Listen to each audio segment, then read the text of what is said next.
So then we are back with the more understandings from the time of the Second Tabernacle services, where we find the Aramaic English translation of the word. This translation comes from the original manuscripts of the prophets of the Israelic lineage, so then we can understand the time of the end as per Yeshayahu the prophet. We find layers of understanding of the spring feast, the autumn feast, and also the returning of the cities of the Messiah laid waste for many centuries. As we read it in Yeshayahu the prophet, then we have a glimpse of what then the prophet has told us regarding his time when he prophesied, and the future and the time of the restoration period, and also the time of vengeance.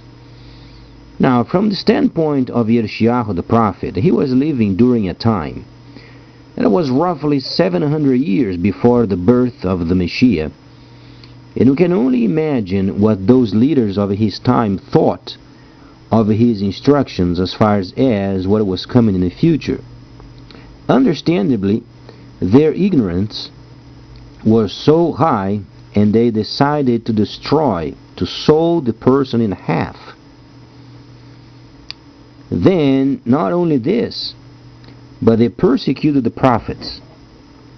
So what was then back with Israel as far as why they could not listen to the voice of wisdom coming from the prophets? That's the first question we must ask.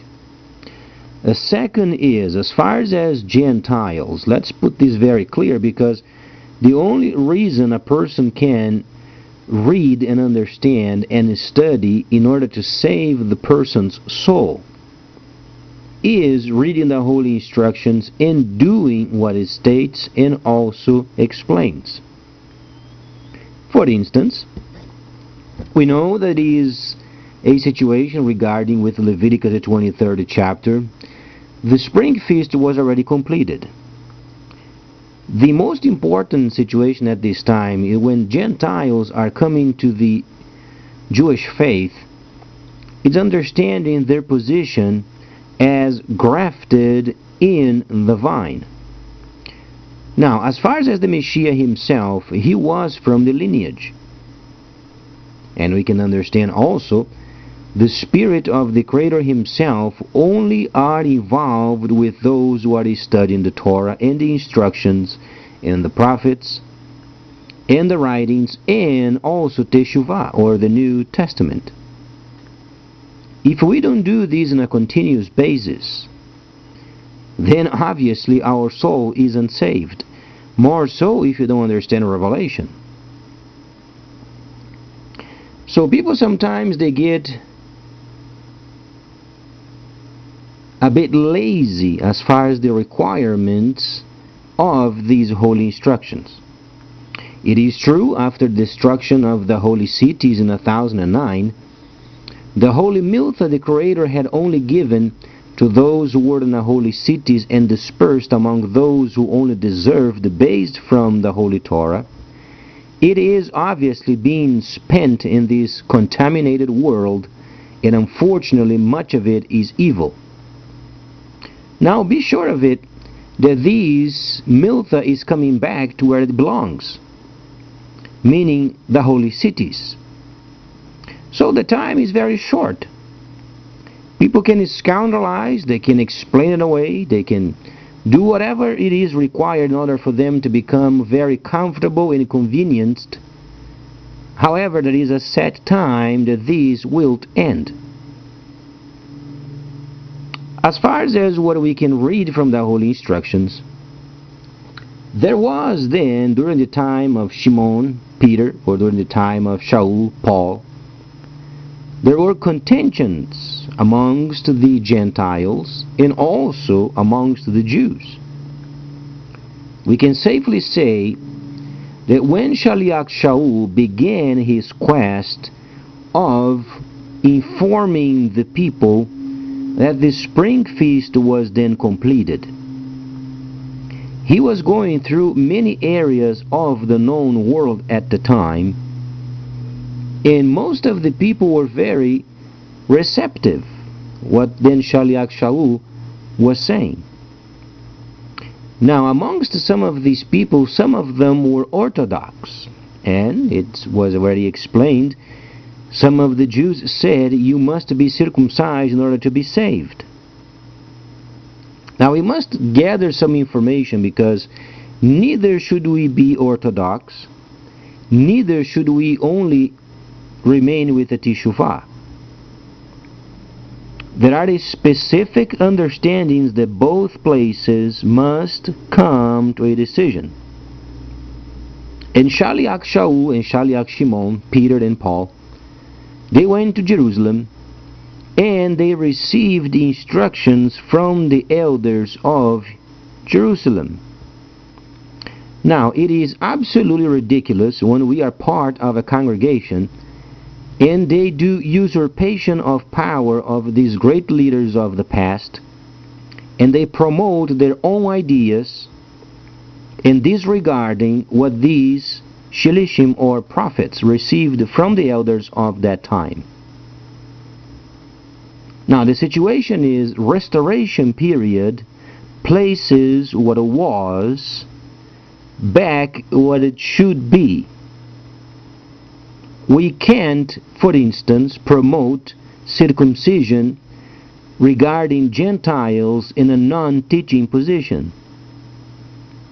What we are saying is, then, we are trying to become more than the elders of Jerusalem at the time when both of the shilishim or apostles went over there and received these information. Now, as far as churches, let's not even go there. Churches are absolutely a fraud. They have kept their own laws. They are very nice people. They do what God wants, except what God told them as far as the seventh day. And obviously we can't be saved if we permit distortion of the holy instructions concerning the very day of worship. Neither should we promote obligations for the people, enforcing them to maintain the seventh day. But those who are genuinely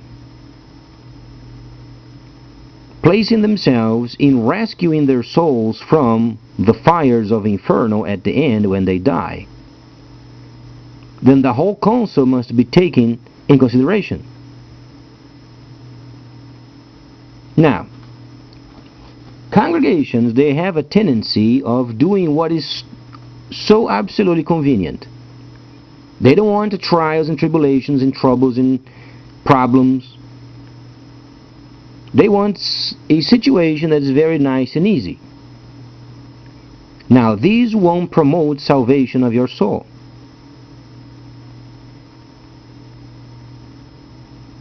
We find these very true, because when they went to Jerusalem, they were asking as far as Gentiles. The problem was this: Gentiles coming then to the Jewish faith, or then the Hebraic faith, and some of the leaders, they were imposing on them to become circumcised. The problem of this truly is related with dispensation of the Spirit. Let's understand this from the enlightenment of what the Messiah has granted.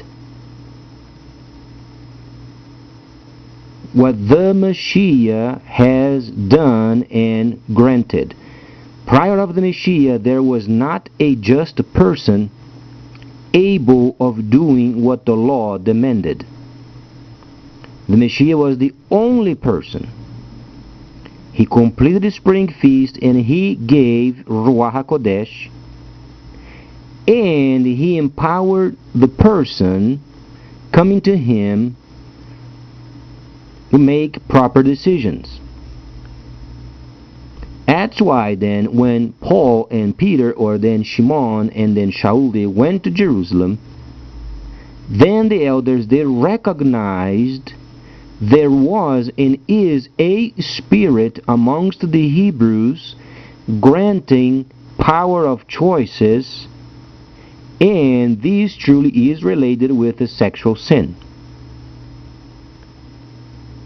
Now, when the Gentiles, they do not want to take on the position of teachers, circumcision is not required,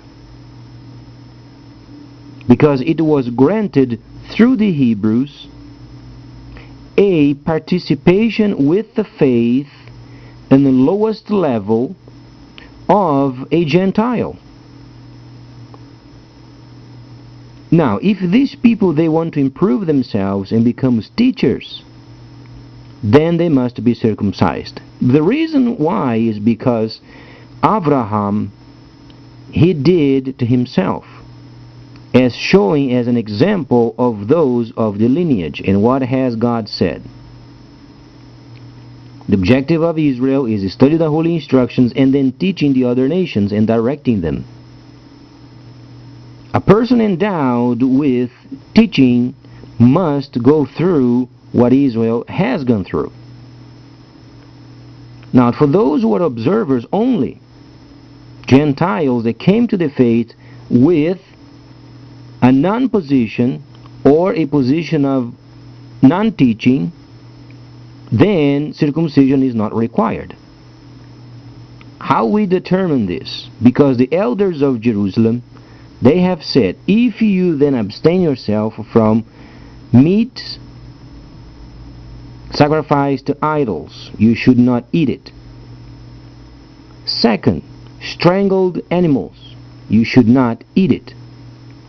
Third, do not drink blood. Fourth, do not participate in any sexual sin, either self-pleasure, neither with somebody else, either he or she, and maintain oneself clean. This what is required as far as Gentiles are concerned, in a non-teaching position. Now, if the congregations, they go either below or above, they are usurpating their powers. They are making partnership with the devil. And no congregation in its right place of mind should make any kind of a changes, any deviation from what then the elders have taught.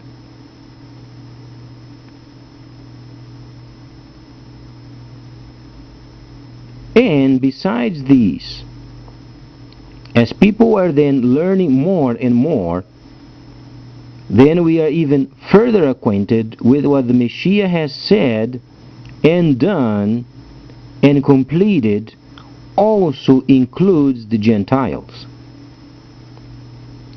Now, do these Gentiles, they go around teaching? No. Some of the examples. Acts explains then Shaliach Shaul and Shimon, Peter and Paul. They went to Jerusalem, and Paul had friends of his. They were half Jewish, half Greeks. Greco-Hebrew. Timothy, for instance. Titus, you have another example. And some of the friends of Shaliach Shaul. Now, staying with Shaliach Shaul is not the same as you go then to a park and having a picnic. You don't talk junk and talk crap and photographs and junk and family situations with a person that is devoted 100% to do the work of the kingdom. You hear of the Torah, you hear of the prophets, you hear what the God of heaven is doing in heaven and the earth. And obviously, if they went to Jerusalem, they wanted to learn more. Now, when the elders, they saw their desire of learning more, they warned them because they're going to teach what Israel had gone through. Then they were imposed of being circumcised. So this was the distinction. We are not going to even talk about churches. Churches are distorted by nature. They have changed the holy instructions of the seventh day to the first. You can change the holy instructions. And the false Messiah is the Messiah learned by these people who are then changing this date from the 7th to the 1st. That's where the mark of the beast is at. So the original lineage of the Hebrews can become then clear and clean. So let's make sure when we go to our congregations we understand and put in practice what then the elders of Jerusalem have said so long ago. Please stay tuned. Much more coming up.